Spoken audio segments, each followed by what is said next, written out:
While these days, comic book movies enjoy huge success at the box office, there was a time studios looked at comic book movies as a joke. DC Films, with its abundance of unique characters, found itself struggling with anything outside of Batman. But even then... All right, everyone, chill. 7 million. Never leave the cave without it.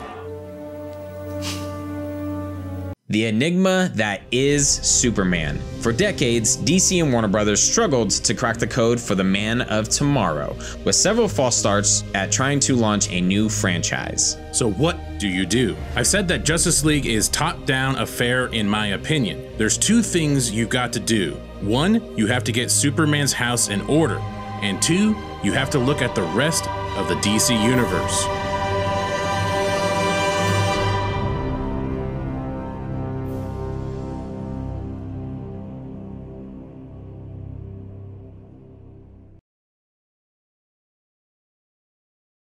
Faster than a speeding bullet, more powerful than a locomotive, able to leap tall buildings at a single bound. Easy, miss. I've got you. You've got me? Who's got you? They'll race behind you. They will stumble. They will fall. But in time, they will join you in the sun, Cal. In time, you will help them accomplish wonders. Since 1978, Dick Donner's Superman and the sequels laid the foundation for the formula of comic book movies. To truly understand the impact of the Reeves Superman movies, look no further than Marvel president Kevin Feige. Quote, Superman the movie is still to this day the archetype of the perfect superhero film origin story, and we watch it before we make almost any one of our films. In talking about the DC universe, Kevin Feige also states, they are great characters, they're good comics, they've got great history. I'm not shy about saying Richard Donner's Superman, I still think, is the paradigm by which we all still should follow. It's all there. What year is it? The history of Superman on film is a complicated one. Dick Donner's Superman set the bar very high, but after he was removed from Superman 2, the bar began to drop. With eventual failures like Supergirl and Superman 4, The Quest for Peace, Superman began its ultimate struggle of making his way back to film. What the fuck just happened?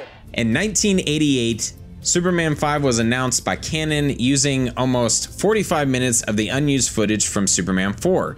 Unfortunately, in 1990, Cannon Pictures went bankrupt and the rights to Superman reverted to Ilya and Alexander Salkind. While Superman continued to sit on the back burner and having rights issues as well, a script, Superman Reborn, began production. Jonathan Limpkin penned the first script, where he wanted Superman to be more Jesus than Jesus. And then in a rewrite script, Gregory Poirier gave Kryptonians the Force to explain their powers. What's the freak? After Superman Reborn failed, eventually Warner Brothers took back the rights to Superman and gave them to producer John Peters, with a script being submitted in 1995. Enter legend Kevin Smith. Back in like 96, 97, at one point I was commissioned by Warner Brothers to write a script for a new Superman movie. Tom, we have a draft of it, take it home, read it, and tell me what you think about it. So I said, all right. I read the script and I was just like, this is fucking terrible. This is a horrible script. I mean, it was just really, really bad. It was kind of like the Batman TV show version of a Superman movie. Very campy. So I went back to Warner Brothers 2 days later and sat down with the dude, and he was like, what'd you think? I said, well, it was really quite bad. And he was like, well, bad meaning good? And I said, no, bad, just fucking terrible. And he said, he's looking at me, and I'm just going on for about 5 minutes how bad the script is. I was like, do you pay somebody to write this? Is this the writer of this script somebody's fucking cousin? Because who lets somebody write this script? You pay this dude? Can you get the money back? And Lorenz was the first guy who was like, well, what would you do differently? And I said, well, I hadn't thought about it, but I mean, I guess you could try this, and that. And he's nodding and shit, and he's like, well, you know what, we're going to give you a shot at it. And I said, all right, awesome. And he goes, it's pending approval of the producer. And I said, who's the producer? And they said, John Peters. He's like, I got some directives for you if you're going to move forward on the process. Some things I want you to do and don't in the script. He's going, 3 things. Okay, I said, all right. He's going, 1, I don't want to see him in that suit. 2, I don't want to see him fly. And 3, he's got to fight a giant spider in the 3rd act.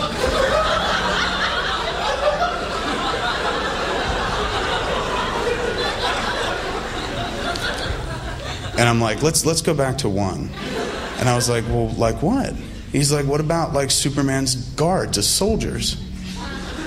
And I'm like, why would Superman need guards? You know, he's Superman. And plus it's called the Fortress of Solitude. Nobody's up there. And he said, well, Jesus Christ. He's going, what about, where is this? In the Antarctic? I said, yeah. He's like, what about polar bears? And I was like, polar bears? He said, yeah, have him fight some polar bears. Brainiac shows up, he's trying to get in the fortress. Polar bears come at him, and he just fucking kills one, and one runs away. Because we don't want to piss off the PETA people. One of the things that your script actually brought in that now everyone's doing is the crossover. You actually had not only a lot of different villains, like Deadshot was in it, but you also had Batman. That's right. There was a sequence where it was during Superman's funeral. Very dramatic. It was clearly written by a Batman fan. It was almost the whole reason I took the job was just to write this cameo. It's kind of like Times Square, so they get TVs everywhere or whatever. And then like they all just go, they're just taking over and there's a big bat symbol and then he comes on and he gives them this message of encouragement. They're like, people of Metropolis, your hero is fallen. Like real fucking like wank stuff if you're a huge comic book nerd. So Tim Burton and Nick Cage sign on based on my draft. And I was kind of excited. I said, that's kind of neat. You know, fucking Tim Burton, Batman, and Nick Cage, you know.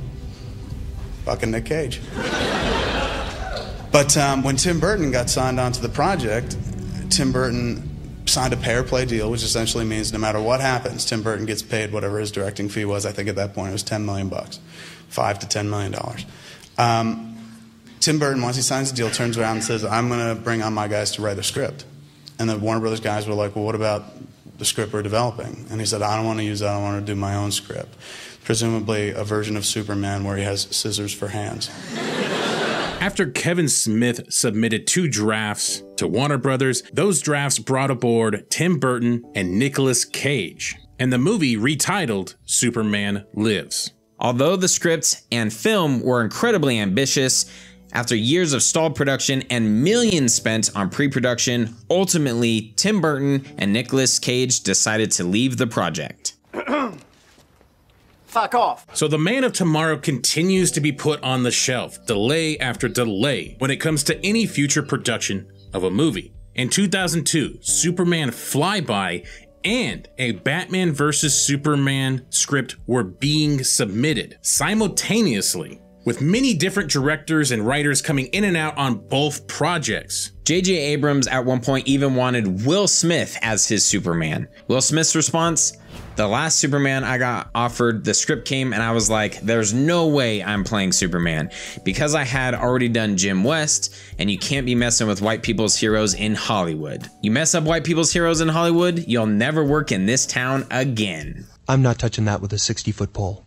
Next caller. So with the likes of Wolfgang Peterson, Mick G, J.J. Abrams, Brett Ratner, all coming in, working on different scripts for Superman. All that work on Superman Flyby and a potential Batman vs. Superman script lost. And we even got a brief Easter egg in I Am Legend. Warner Brothers wanting to go back the safer route. Those scripts were deemed non-mainstream. Even one draft in 2002 had everyone in Bruce Wayne's life dead. Clark Kent was a divorcee. Alimony on a reporter's salary. I'm broke as shit. And Superman and Batman fight over a dead woman. Finally, after years of struggle, 2006 brings Bryan Singer's Superman Returns. While critically Superman Returns was successful, the fans and the box office not so much. A lot of complaints of lack of action, no originality, and nostalgia overload. All these factors doomed any chance of a sequel. The intention was to do a sequel, always to do, you know, with a big tentpole movie like that, they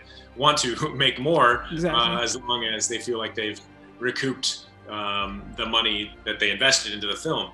Well, at the end of the day, the studio, Warner Brothers, decided that it was too much of a gamble for them to do a sequel, and the creative entities, the director and the writers, kind of were on to other things, and certain people at the studio who were excited about Superman had left to go on to other projects and other studios, and so it was both the passion and the interest in Superman dissipated, and also the movie didn't, I guess, for them, bring back enough monetary success for them to actually put the trigger on it. Eventually, the now infamous Justice League Mortal script was being penned and being directed by George Miller, which contained a cast of mainly nobodies, filling in some of the most predominant roles of the Justice League. DJ Catrona was cast to play Superman. Fun fact, DJ Catrona played the adult version of the Fat Kid in Shazam. Due to many factors, Justice League Mortals fell apart in pre-production as well.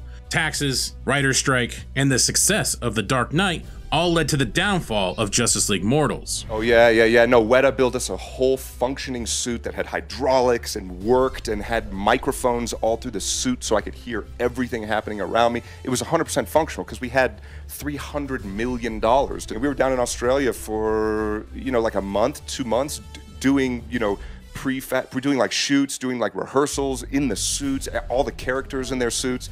And then we got a call one day from the producers, and they go, "We need everybody to come in and bring all of your material, bring your scripts, bring your notes, bring everything." And we were like, okay.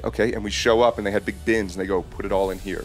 And I was like, yeah, sure. And I quickly snuck a CD out of my computer and put it in my back pocket, turned it all in, and I managed to basically steal a script. But other than that, I had nothing to show for it. I'm sure there's pictures floating around out there somewhere of all of us in our costumes. But yeah, it just the tax budgets all kind of went away in Australia, and then the government had a huge reform, and they sent us home. Yeah, it would have been the first comic book movie where they really put everybody in it. And the writer's strike. That's right. You guys would have beat Avengers as well. For sure. Yeah, by almost a year. And so the writer's strike was looming. So what we did is we all sat down at a table before we knew it was going to happen. I mean, almost like we have 2 hours. And they're like, so just throw every idea we can into the script because we can't write the script once it starts. Right. And everybody just sat around spitballing with George and Nico and the whole creative team down there. And we ended up with a script that was almost 200 pages long. And then someone goes, okay, 5, 4, 3.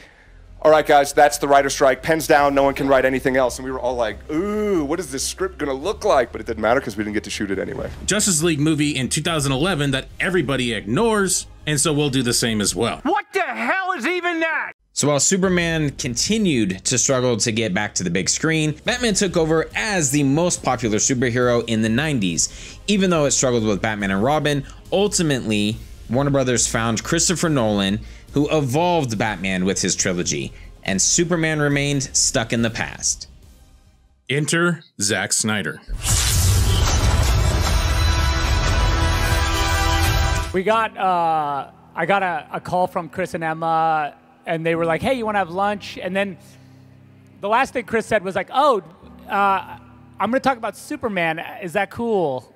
During the lunch, we just kind of, kicked around just sort of our basic ideas about what we thought Superman was about and the pluses and minuses of him and all that. And then Chris kind of said, okay, well, David and I have been working on this idea, and it's, this. And he kind of pitched me a little bit of it. And I thought, just from that initial conversation, that it was super cool. Then they sent the script over a little while later, and the next day, and we read it, and it was real. I mean, it's insane. And the scale was insane. I thought it was fantastic.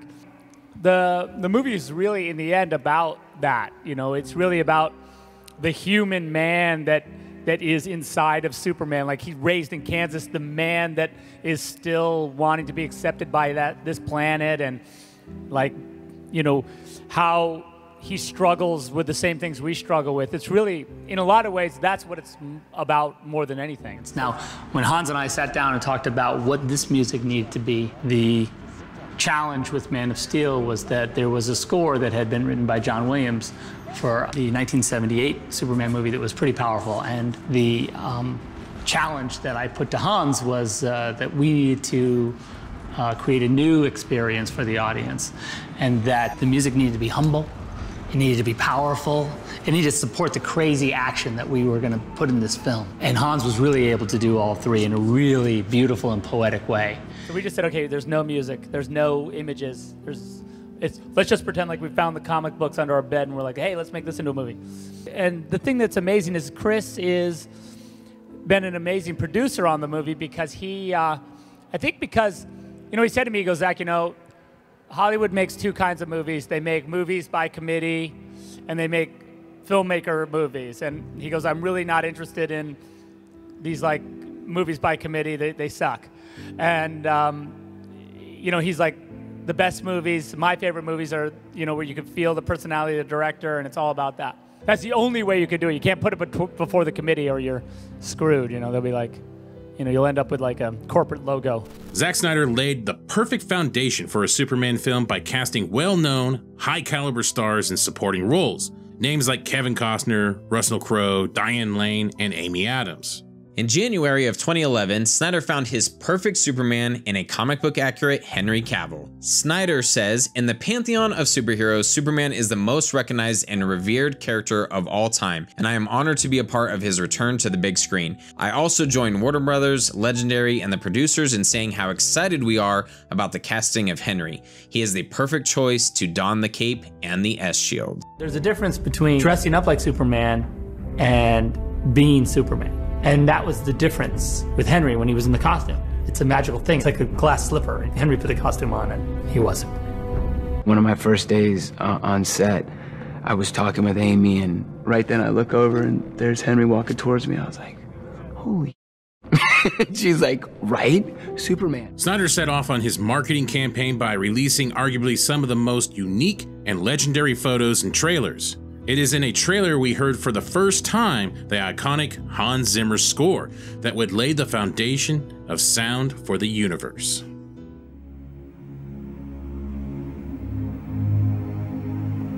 In July of 2012, we got our first teaser, and nothing about it is short of amazing. Something about showing you so little, but yet telling you so much about this movie. The music captivates you. A swell of emotion when you see young Clark, while Jor-El's narration is ripped straight from All-Star Superman, culminating with this.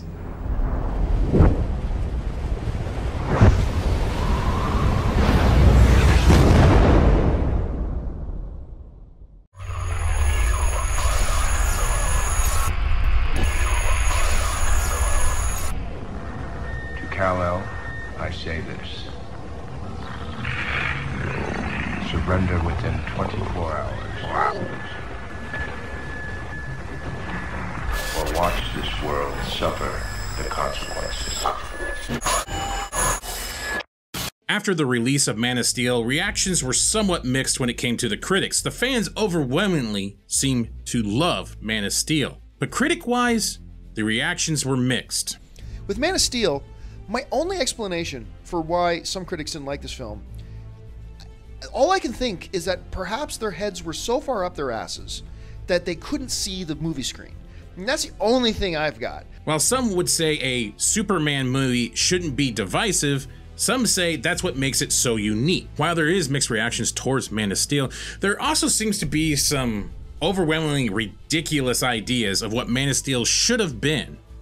For being a Superman movie, he doesn't really save anyone. It's not like the first thing that we see adult Clark do is, I don't know, save people. Oh, and then I'll just disappear again. The only way you could disappear for good is to stop helping people altogether, and I sense that's not an option for you. This is Superman, right? Why isn't he smiling? Oh, this is a tricky one. Let me think about that. Oh, wait, the movie literally ends with him smiling. Man of Steel is turned off for kids.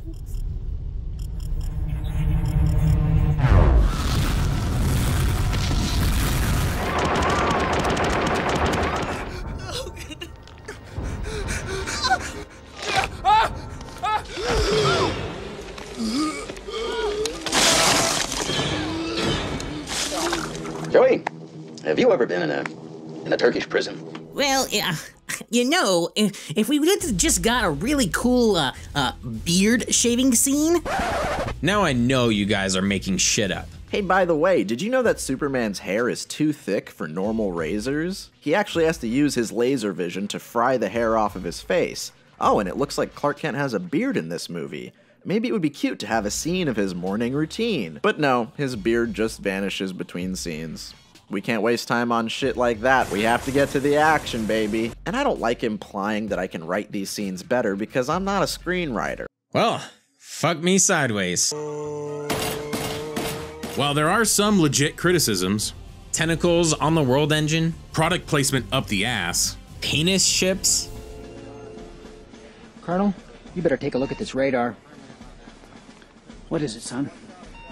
I don't know, sir, but it looks like a giant dick. Clark Kent being way too sexy. Oh my god, you could grind meat on. Some focus on the most minuscule details to criticize Man of Steel. There are two primary divisive moments: Pa Kent's sacrifice and General Zod's death. Pa Kent's sacrifice is deeper than a simple heart attack. While some argue that the heart attack is one thing Superman can't save his father from, I say respecting his father's wishes, allowing his death is the more difficult of the two. A father believing to his own detriment that his son and the world were not ready. I let my father die because I trusted him. Because he was convinced that I had to wait. That the world was not ready.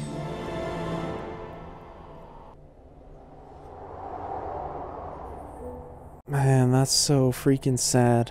And now I know why he didn't let him get him in that moment. That's the worst feeling, man, to know that you can save someone, but you don't do it because you don't want people to find out. I believe you saw something, Lois. Can you imagine how people on this planet would react?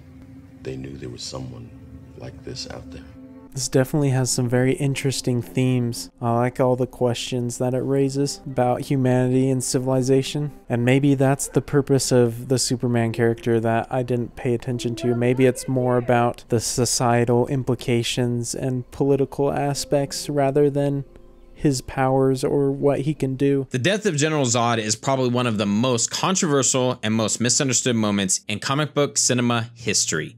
Some naysayers present some of the most ridiculous arguments to defend their take on Zod's death. Why didn't he send him to the Phantom Zone? Why couldn't Superman just arrest Zod? Why couldn't Superman just crush his hand and throw him down, an icy pit instead? Or, if Superman was strong enough to snap Zod's neck, why couldn't you just turn his head away from that family? I've already clowned on this scene before, so I'm not gonna repeat myself too much. If you're strong enough to snap his fucking neck and leave a shockwave afterwards, then why don't you just aim his face somewhere else?